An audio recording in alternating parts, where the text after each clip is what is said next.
Hello everyone and welcome to the Deep Blue Renegade podcast. My name is Molly, also known as the Deep Blue Renegade, and I'd like to welcome you guys to episode 347. Today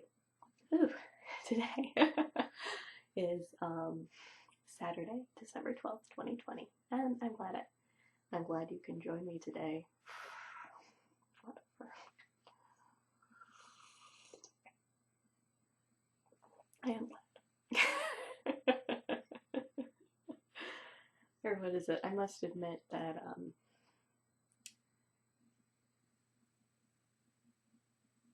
I think I was definitely feeling the pandemic fatigue last week with the resumption of shelter in place, and so it was not resulting in me stringing words together in a very coherent way.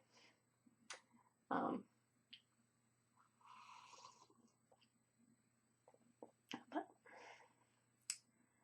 not too much again. Or would be, there isn't too much that like I can do to change that, so or would be, you have to deal with what you can and can't control, right? So not too crazy. I'm like trying to enjoy some of the hot coffee while it's hot. So now I'm just pondering what order I wanted to do this in exactly. So I do have, oh, you can get like up close and personal with my coffee mug there.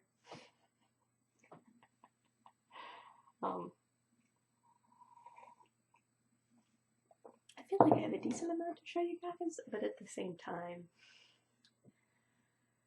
maybe I'll blow through it quickly. I don't know. So I have all new projects to show you this week.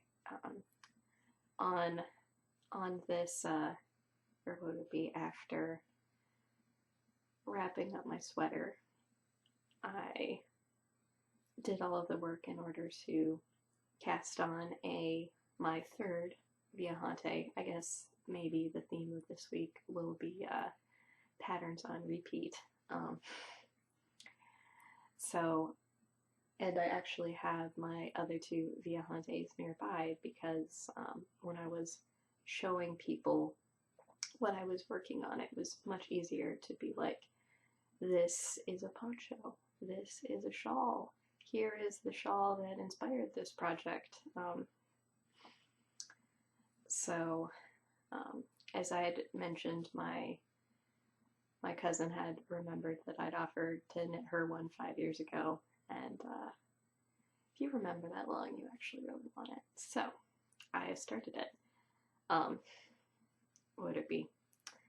And this is a pattern by Martina Bem, and it might actually be pronounced Viajante, but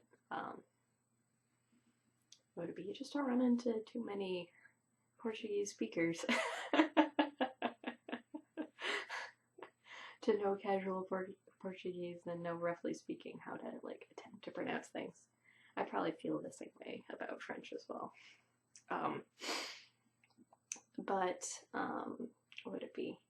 So I am knitting this out of Wollmeise lace in the Rittersporn colorway, which is a very gorgeous medium blue.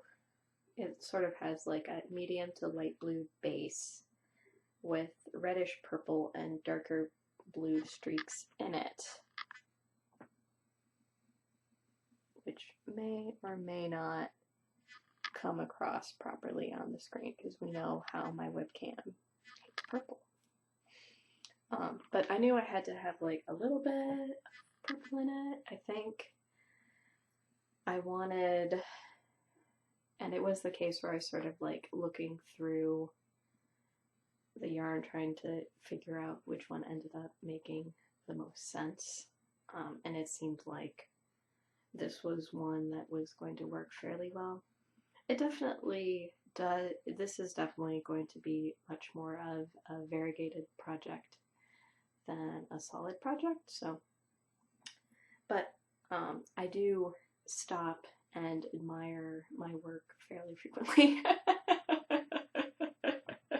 It may be best if I'm working on this in the dark. So, so cast on, got this much done this week. I'll probably end up, there are probably a couple of things that need to happen. One of them is that I need to take the first work in progress photo so that I can have something up on my project page. Second is that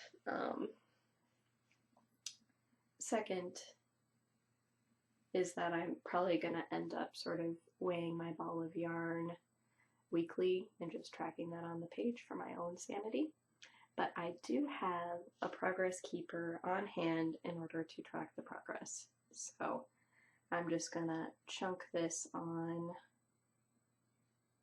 my center stitch over here, which is the, I feel like this is going to be the direction of most impressive growth. I don't know if that would be the case, but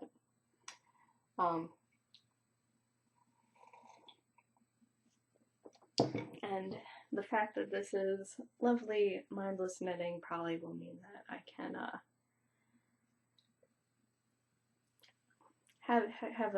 have a pretty good project for those sorts of purposes. So not too crazy. It is like a pretty huge project to work on,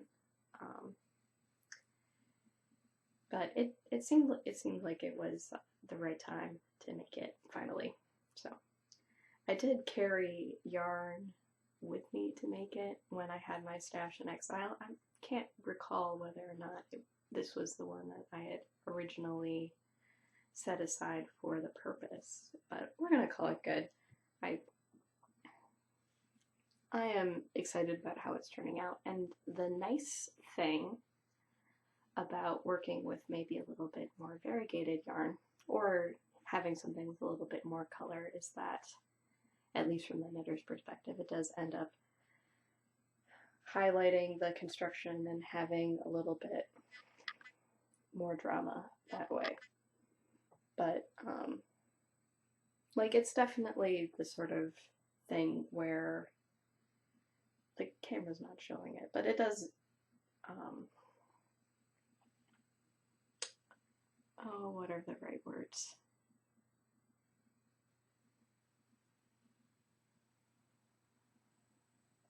I don't even know what the right words are. So, shouldn't be too crazy. I didn't have a chance to sit down with the bead stash and try to figure out how many, or if I need beads and if I should order them. So we shall see how that all turns out.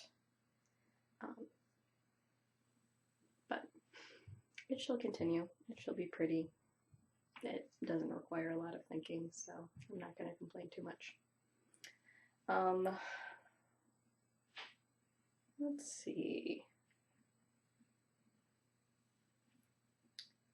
And then, what was it? I should have remembered, but had forgotten that there was a, in the end of the pattern, they end up giving a couple of options for increases, and I should have remembered that I wanted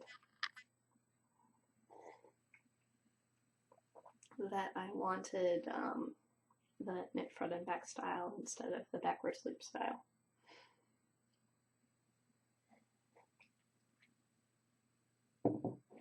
So, not too crazy there.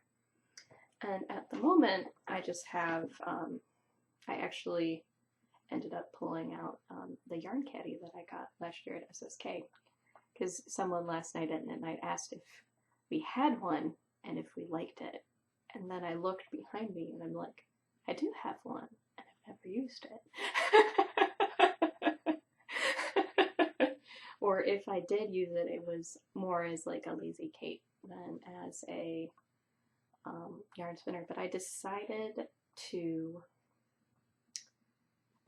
to pull from the outside of the ball, And when you decide to do that, it's definitely much nicer to have it just sort of slowly rotate around. So I thought that was pretty neat. So, and having it here keeps it reasonably out of the way, because if I was knitting, when I was knitting on the project earlier, I would just have the ball of yarn sitting next to me on the chair. And that seemed to make it work out a little bit better. It'll be maybe mildly annoying inserting the ball in and out a couple of times as I go to weigh it, but it's not like it's the end of the world. There was a little bit of yarn barf that poked out when I put it on the cake stand, basically. That was a lot of what it worked. In other new cast-ons, I did end up deciding, there's my hair everywhere. I did end up deciding to cast on stuffies for the nibblings. So, and for those of you that are not familiar with the term, it is the gender-neutral way of specifying nieces and nephews. So, the synthesis of niece, nephew, and sibling. So, because some people are, like, I think I ended up getting introduced by, like, reading stuff on Instagram, but I liked it, so I decided to adopt it. And so I cast on my 5th, and, oh, where's the other one? On the ground. My 5th and 6th Joris. So I am an old hand at knitting this pattern, and, like, I don't know, I would think that there is an awful lot of satisfaction when it comes to just having, like, a lot of nice, small, cute little tasks. So it'd be the case where I knit a spike, or, like, I wound the yarn, I knit a spike, I wound the other yarn, I knit a spike, and then I just sort of alternated back and forth between them. And so that seems to be a pretty good strategy for staying motivated while working the same thing. So it would be the case where, would it be, for some reason, the nibblings are coming in pairs, so it doesn't seem too crazy to make it that way. So, could I knit other patterns? Sure. Is it a lot of fun to knit the same one? I really like this pattern. The first time I knit it, I think I was a little bit cross because, whatever, this is Joris by Anna Lilschacht, and she is Dutch, and so her patterns have a very different, her patterns have slightly different conventions for repeats and increases and that sort of thing. So it was the case where it was a little annoying the first time I knit it, understanding what she meant exactly, but now that I understand her logic, they're very clear to follow and result in very cute little creatures.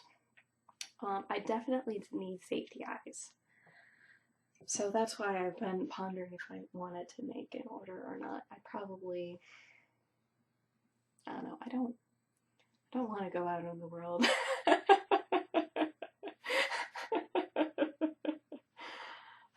Like, I might be in, whatever, the safest place in California, but I just don't want to go out in the world, so. There are slightly safer places in California, but it's just like,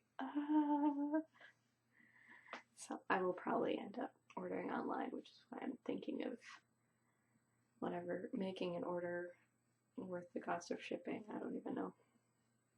But, oh, I haven't talked about the yarn. So this is yarn that I impulsively got from, this might be the only time a Ravelry ad sold me. I saw a Ravelry ad about, what would it be, like this business or whatever, like a going out of business sale. And so I ended up getting this, or would it be, so the company was the Sassy Sheep. And this is, I guess, Renaissance yarn. There we go. Which is 100% superwash merino, 150 grams skein. 750 yards. So, like, definitely on in that border zone between fingering and lace for sure. But it hasn't necessarily resulted in a significantly smaller stuffy. Like if you do the stuffy to stuffy comparison, like they're turning out the same size. So I don't know if it means it'll be a little bit more likely for stuffing to show through. I don't know. And then the other one I'm knitting out of my Urban Girl yarn.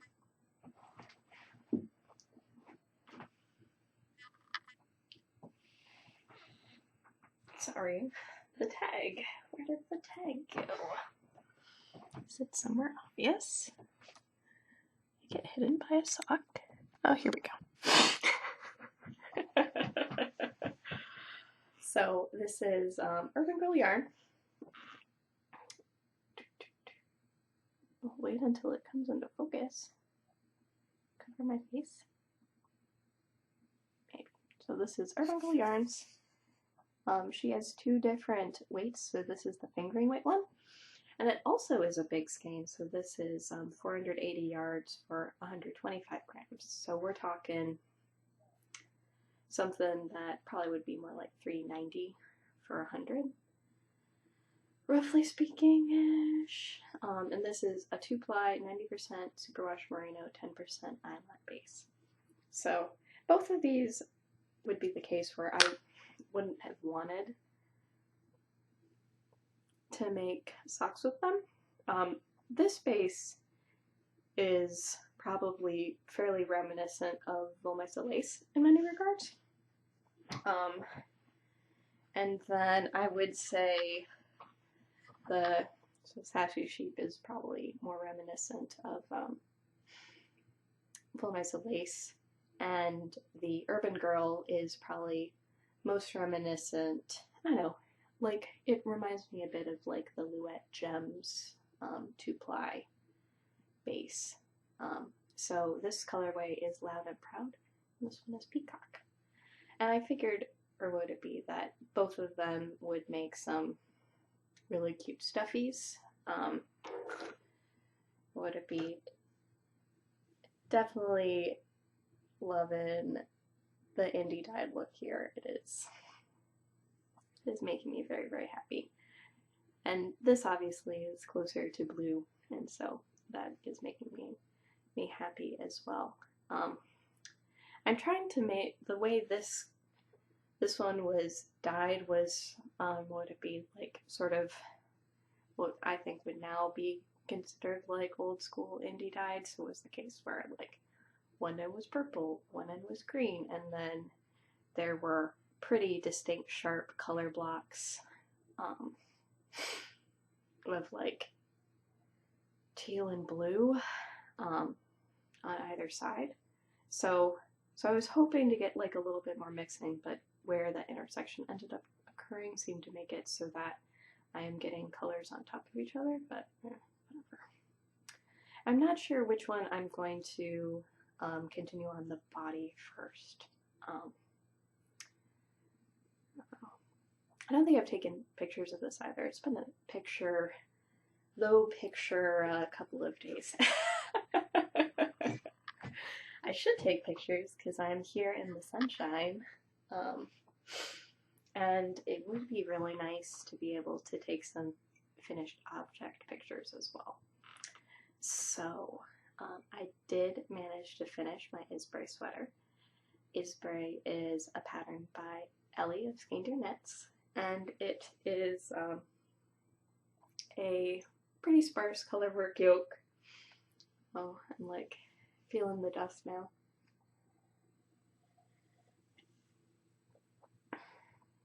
We'll see if it passes, but I don't know what's been going on, but I've been sneezing like mad.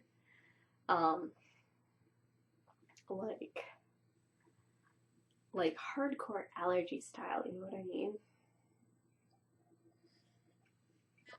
Not been a fan.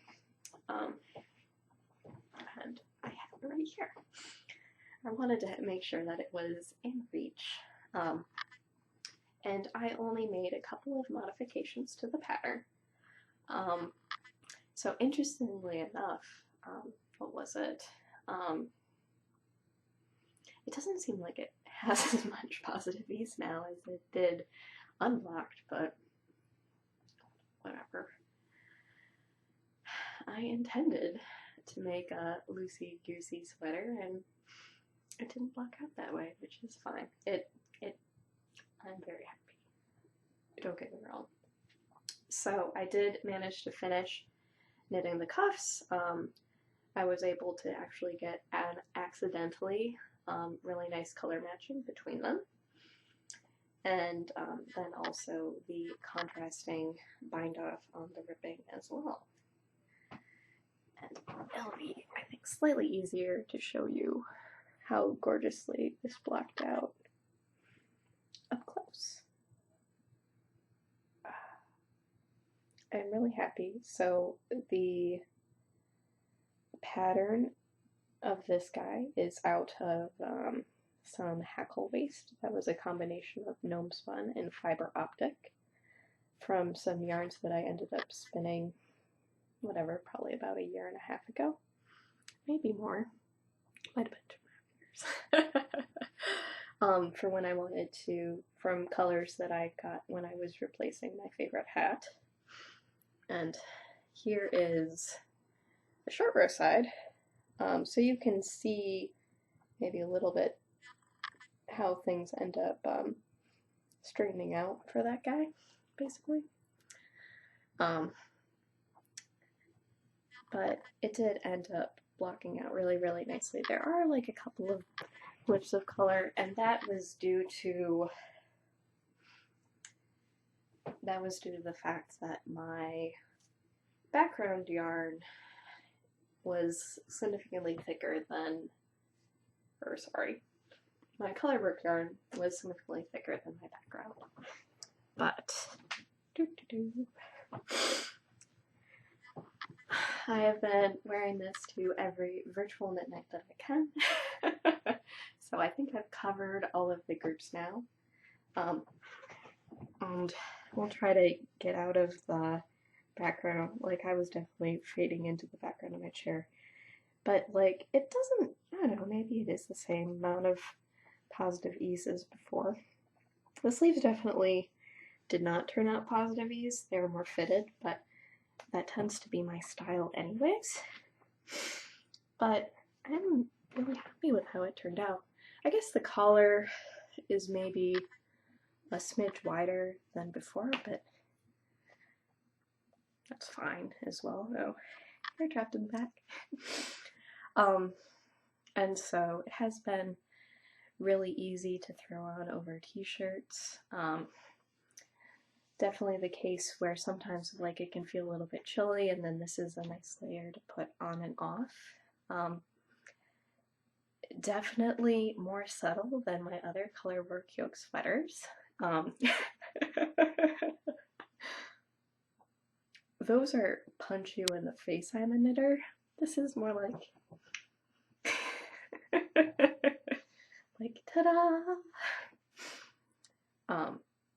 So the dark blue is Wollmeise lace in the My Old Blue Jeans colorway, and then my subtly variegated is my hand spun. So I was hoping to be able to use Joyoti's hand spun, but Joyoti's hand spun, the blue parts of it didn't contrast well enough with the blue of, it didn't contrast very well with the blue of the My Old Blue Jeans. So maybe I will, I know what I'm gonna do. I've been contemplating if I wanted to take the leftovers and do like a Tenfield hat or something like, so the leftovers from this and the my friend Jodi's hand spun, and combine them into like a Tenfield hat, because that's a hat that can take hand spun very gorgeously and take whatever stripedy nonsense you end up coming up with as well. And I am pretty sure that this is the fastest I've ever knit a sweater.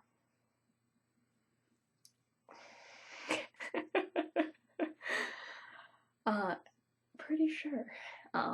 So I guess I didn't measure, or I didn't end up remeasuring gauge after blocking. This is actually the first thing that I have blocked since moving in here.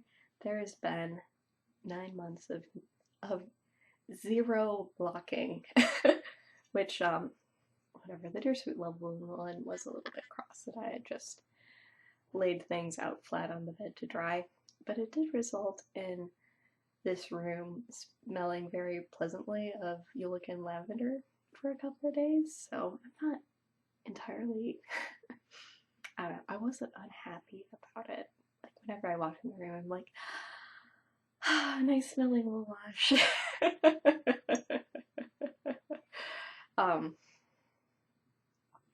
Wasn't entirely unhappy. I am, whatever, it's okay. So I may need to pull out the blocking mats from the closet, but the closet has been very blocked in right now as I try to decide how many things I want in this room, with the added thing of not being sure how, or not being sure where to put the things that are currently here elsewhere. But it's okay. There might also be the mental debate going on right now about how much I really like this chair. Well, as you guys know, I do love this chair because it is blue and it looked really nice with the prayer shawl, and would it be definitely, one could say that dark blue is very on brand.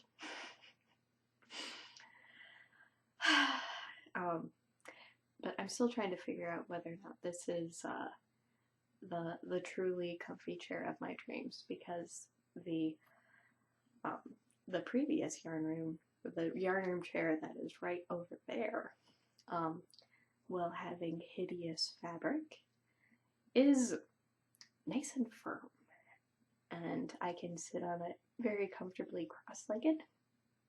And perhaps this is a sign that I should find a way to recover the chair so that I find it to be less hideous. And the other interesting thing is that this particular chair's, this is like a very old Lazy Boy, like circa 1970s Lazy Boy, and they just don't make them like they used to. But and this one's probably been recovered like 2 to 3 times. But the fabric that's currently on it is like such a huge magnet for my hair. So it'll be like, I don't know, like, do you guys have this problem too? Will you be knitting along and be like, hair, and then you just start pulling it out?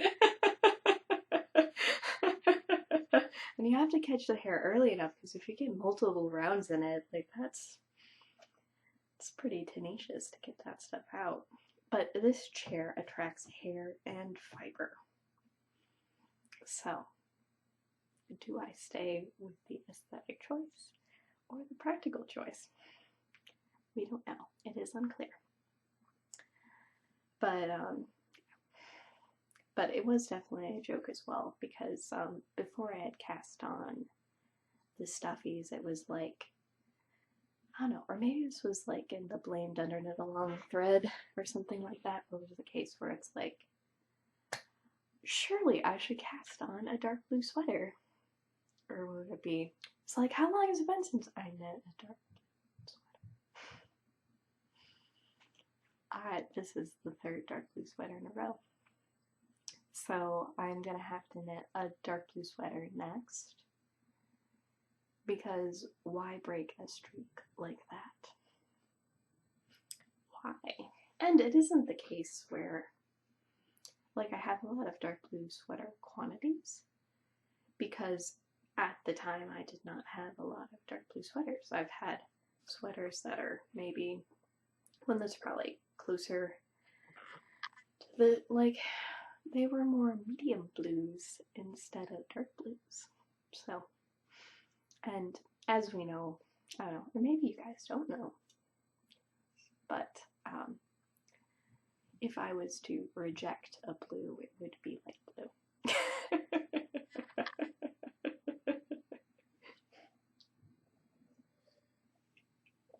This blue might be a little bit marginal because it's on the gray side, but that is saved by the fact that the inner parts of it are much darker. This was the only blue Charm Sakar offered, so I was gonna get one of his mugs. It had to be blue. Such is life.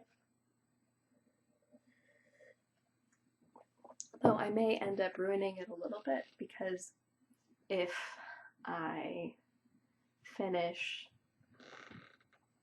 my spinning project in a reasonable amount of time, then I'll probably be knitting with this blue, which is probably about as light as I would go. So this is Three Waters Farm Fin that I ended up combining into bats in order to mix up the colors a little bit.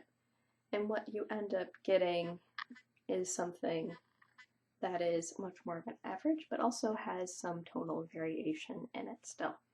I did one pass in the drum carder in order to make that happen. And I will be needing to make 2 more bats actually pretty soon, because I am almost there. So would it be, so this is 12 total ounces of fiber that I'm spinning, and we are not getting the right color and justice right now, but well, whatever. So I have this piece, and then I have 2 more to go, and then I'll be done with this ply. So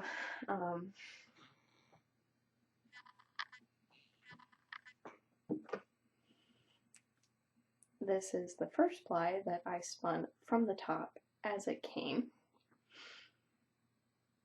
without any sort of fancy smanchiness. And then there is the sky, which is much more of the average. So we've taken the darks and lights and chilled it out a bit, probably bringing it closer in line to my medium blue sorts of fantasies.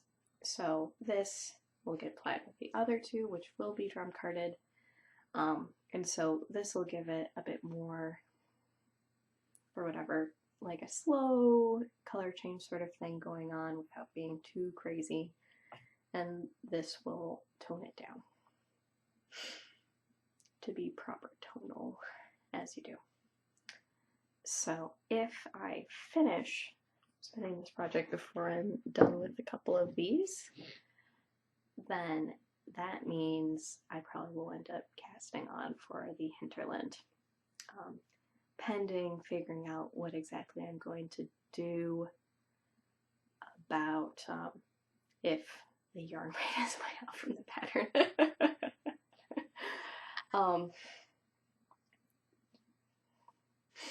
I'm gonna have to cross that bridge when I come to it.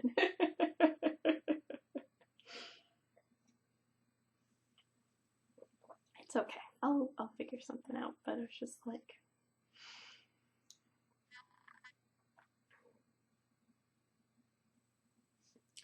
I know for a fact the yarn that I spun for the yoke is definitely half the weight that I intended it to be. If I get yardages that make sense in the context of having also that be lace weight, I may just hold it all doubled. Alternatively, I could knit a different size as well. That is another thing, but I don't know.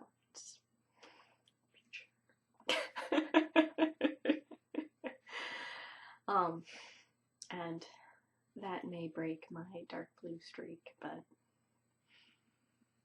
it's not without danger. But it certainly was the case where I was contemplating a lot of different things. Definitely on Monday, selling a knitter pretty hard on, or would it be, she was looking for the cable pattern that she could use with her Aran yarn. It turned out that she really had chunky yarn, and the pattern she really wanted to knit was Vivian by Isolde Take.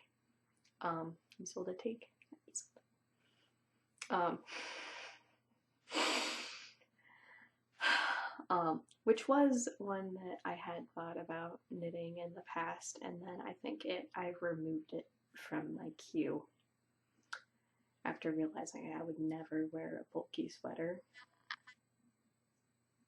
Not wrong. There are some days here where I definitely want like an Aran sweater, for sure. And I guess I have something that's sort of an Aran to bulky one, but that's more of a coat, and probably still needs a little bit of love in order to make it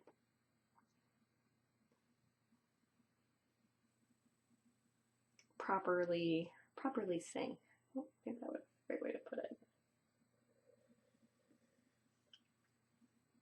It's close, but it's not quite there.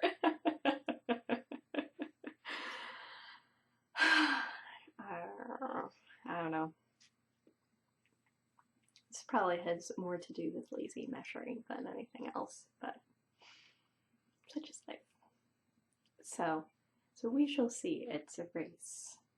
Do I knit stuffies and cast on some existing yarn, or I finish the spin and cast on a handspun blue sweater? We shall see. It is a mystery.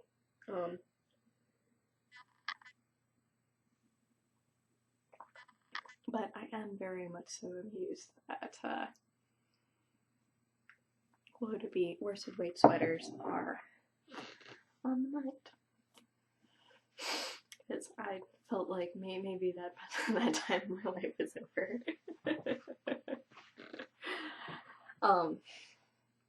So that you're going to be, and obviously the decadence of being a part of 3 knitting groups right now, as you do. So such is life. Photos are coming, and I really do need to get proper finished object photos of this. I was hoping to go to the awesome photo spot to do so, but we'll see. What would it be? We'll see with availability and light how that all ends up turning out, and implementing the lessons learned from the previous epic photo shoot. Short answer, one should stand closer to the edge. Not because it is a good idea, but because it limits how much gravel you have in your photo.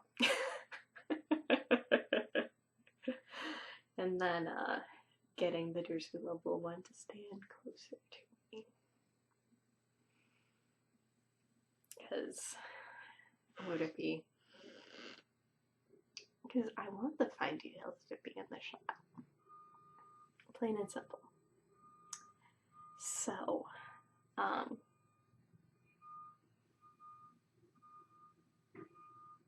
shouldn't be too crazy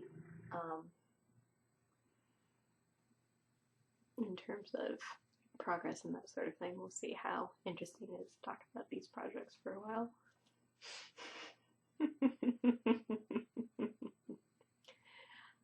The stuffies end up going fairly fast, and then I'll actually have to think about knitting some hats. I wasn't mentally prepared to knit hats earlier, I guess. That's not too crazy. And even though everything that I'm knitting right now is not for me, it is not for Christmas. Because the deadline for all of the baby stuff is sometime in March, basically. And the Viajante is only on the list because I was very impressed with how long she remembered. So it is okay. And I would say that I am tremendously proud. There's nothing like getting a 300-gram skein of yarn out of the stash to open up some holes in the stash itself. So that has been making me pretty happy because there's actually been some motion within the Woolmeister stash. So that makes me glad that room is opening up and things are getting used and that sort of thing. I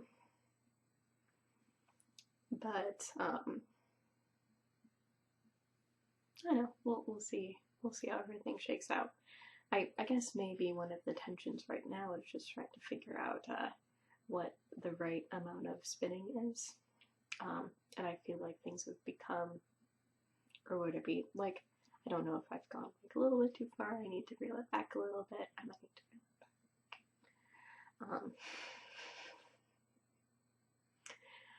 back. What would it be?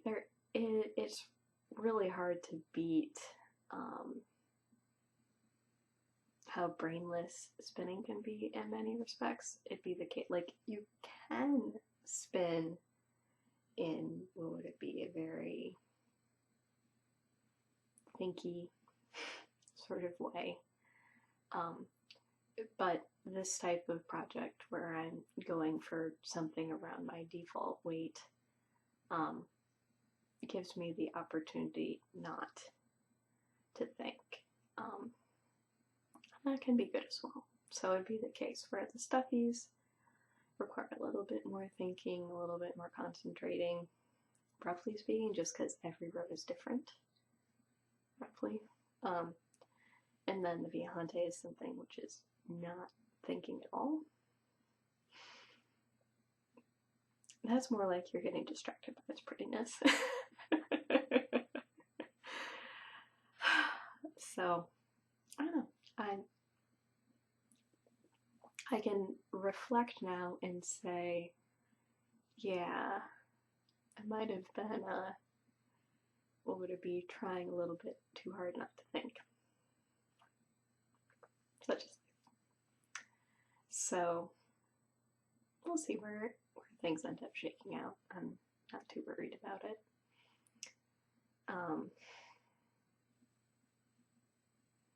But what would it be? I am interested to hear from you guys about what you guys are working on, what you guys are excited about. It's always very nice to hear from you guys.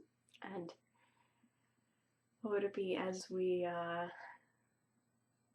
navigate this line between hope and horror? Being there for each other, I think, is an important thing as we, whatever, get ourselves out of the darkness. So,